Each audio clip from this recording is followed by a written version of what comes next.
আসসালামু আলাইকুম। আশা করি সবাই অনেক ভালো আছেন। আজকের ক্লাসে আমরা প্রাথমিক গণিত পঞ্চম শ্রেণী এই বইটির পৃষ্ঠা নং 6 এর 5 নং অঙ্কটি সমাধান করব। প্রথমে আমরা প্রশ্নটি দেখে নিই।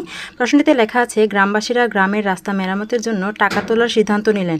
গ্রামে 324টি পরিবার আছে। প্রত্যেক পরিবার যদি 250 টাকা করে জমা দেয় তাহলে সর্বমোট কত টাকা হবে?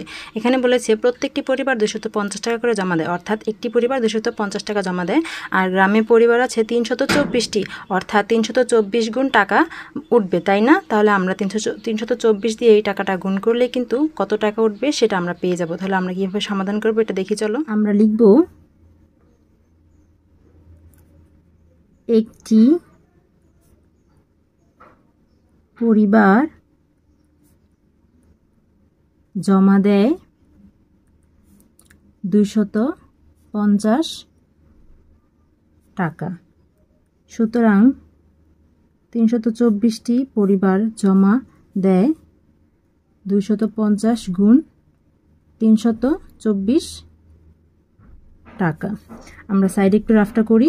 250 গুণ 324, 4 দিয়ে 4 এ 0 0, 4 দিয়ে 5কে গুণ করলে 4 5 20, 20 এ 0 হাতে থাকে 2, 4 দুগুণে 8 আর 2 যোগ করলে হয় 10।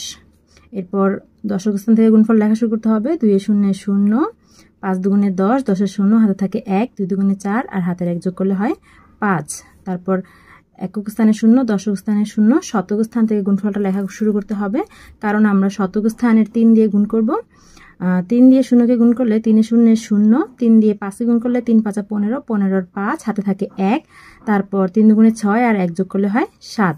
এবার সংখ্যাগুলো যোগ করতে হবে। যোগ করলে কত হয়? এখানে 0, এখানে 0, এখানে 0, এখানে 5 5 10 আর 1 11, 11 আর 1 হাতে থাকে 1, 8 আর 1 যোগ করলে হয় 9, 7 আর হাতের 1, 7 আর হাতের 1 যোগ করলে হয় 8, এখানে 8 হবে। তাহলে সংখ্যাটি কত হলো? 81,000 টাকা। অর্থাৎ এখানে গুণফল হচ্ছে 81,000 টাকা লিখতে হবে। আর উত্তর কি হবে? উত্তর হচ্ছে 81,000 টাকা।